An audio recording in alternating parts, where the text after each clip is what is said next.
Hi hello അസ്സലാമു അലൈക്കും welcome back to Thalassery kitchen time. നമ്മൾ ഇന്ന് ചെയ്യുന്നത് അഞ്ചീർ ഷേക്കിൻ്റെ റെസിപ്പിയാണ്. അതായത് ഫിഗ് നമ്മളെ അത്തിപ്പഴം. അപ്പോൾ ഇതിങ്ങനെ ചെയ്യുന്നതെന്ന് നോക്കാം. അതിന് വേണ്ടിയിട്ട് ഞാൻ അത്തിപ്പഴം എടുത്തിട്ടുണ്ട്. ഒരു 10 പീസ് എടുത്തിട്ടുണ്ട്. അതുപോലെ ഇനി നമുക്ക് കുറച്ച് കാഷ്യൂ എടുക്കാം. കാഷ്യൂ ഞാനൊരു 12 പീസ് വെച്ച് എടുക്കുന്നുണ്ട്. അതുപോലെ ബദാമും ഇനി ഇതിലേക്ക് വേണം. ബദാമും ഞാൻ 12 പീസ് വെച്ച് എടുത്തിട്ടുണ്ട്. നമുക്കിനി ഇതിലേക്ക് ഇളം ചൂടുള്ള വെള്ളം ഒഴിച്ചു കൊടുക്കാം. ആ വെള്ളത്തിൽ കിടന്ന് അത്തിപ്പഴം ചെറുതായിട്ടൊന്ന് അലിഞ്ഞ് വരട്ടെ.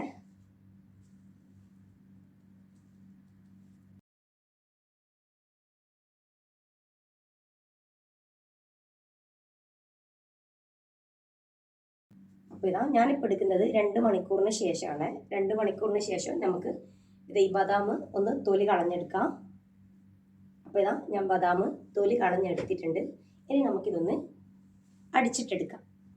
അതിന് വേണ്ടിയിട്ട് മിക്സീൻ്റെ ജാറിലേക്ക് നമുക്ക് ആദ്യം അത്തിപ്പഴം ആ വെള്ളത്തോട് കൂടി തന്നെ ഇട്ടെടുക്കാം. പിന്നെ കാഷ്യും ബദാമും ഇതിലേക്ക് ചേർത്ത് കൊടുക്കാം. പിന്നെ ഇതിലേക്ക് നമുക്ക് പഞ്ചസാര ചേർത്ത് കൊടുക്കുക. പഞ്ചസാര നിങ്ങളുടെ മധുരത്തിനനുസരിച്ചിട്ട് ചേർക്കാം. ഞാനിപ്പോൾ 4 ടേബിൾ സ്പൂണോളം ചേർക്കുന്നുണ്ട്. ഇത് ഹണി വേണമെങ്കിൽ യൂസ് ചെയ്യാം. പഞ്ചസാരക്ക് പകരം ഹണി യൂസ് ചെയ്തിട്ട് ചെയ്യാം. കുട്ടികൾക്കെല്ലാം കൊടുക്കുന്നതാണെങ്കിൽ കുറച്ചും കൂടി ഹെൽത്തി ആയിട്ട് ചെയ്യാം. ഹണി യൂസ് ചെയ്യുന്നതായിരിക്കും കുറച്ചും കൂടി ബെറ്റർ. അപ്പോൾ ഞാനിതാ ഒന്ന് അടിച്ചെടുത്ത് വന്നിട്ടുണ്ട്. ഇനി നമുക്കിതിലേക്ക് പാല് ചേർത്ത് കൊടുക്കാം. ശരിക്കും ഇതിലേക്ക് കട്ടപ്പാലാട്ടാ ചേർക്കേണ്ടത്. പക്ഷെ ഞാനിപ്പം വെച്ചിട്ട് കട്ടയായിട്ടില്ല. അതുകൊണ്ട് ഞാൻ ജസ്റ്റ് തണുത്ത പാൽ ഇതിലേക്ക് ചേർക്കുന്നുണ്ട്. എന്നിട്ട് നമുക്ക് കുറച്ചായിട്ട് പാല് ചേർത്തിട്ട് ഇതൊന്നുകൂടി അടിച്ചെടുത്തിട്ട് വരാം. അപ്പോൾ നമ്മളെ അഞ്ചീർ ഷേക്ക് റെഡി ആയിട്ടുണ്ട്. ഞാനിപ്പോൾ ഇതിന് മേലെ ഒരു അത്തിപ്പഴം ചെറുതായിട്ട് കട്ട് ചെയ്തിട്ട് ഒന്ന് ചേർക്കുന്നുണ്ട്. അതുപോലെ കാഷ്യൂ ചെറുതായിട്ട് ഒന്ന് കൈ കൊണ്ട് തന്നെ ജസ്റ്റ് ഒന്ന് പൊട്ടിച്ചിട്ട് ഇതിലേക്ക് ചേർത്ത് കൊടുക്കുന്നുണ്ട്. ഇത് വെയിറ്റ് ഗെയിനിങ്ങിനെല്ലാം ഹെൽപ്പ് ചെയ്യുന്ന രീതിയിലുള്ള ഒരു ഷേക്കാട്ടോ. അപ്പോൾ ഇതെന്തായാലും എല്ലാവരും ഒന്ന് ട്രൈ ചെയ്ത് നോക്കാം.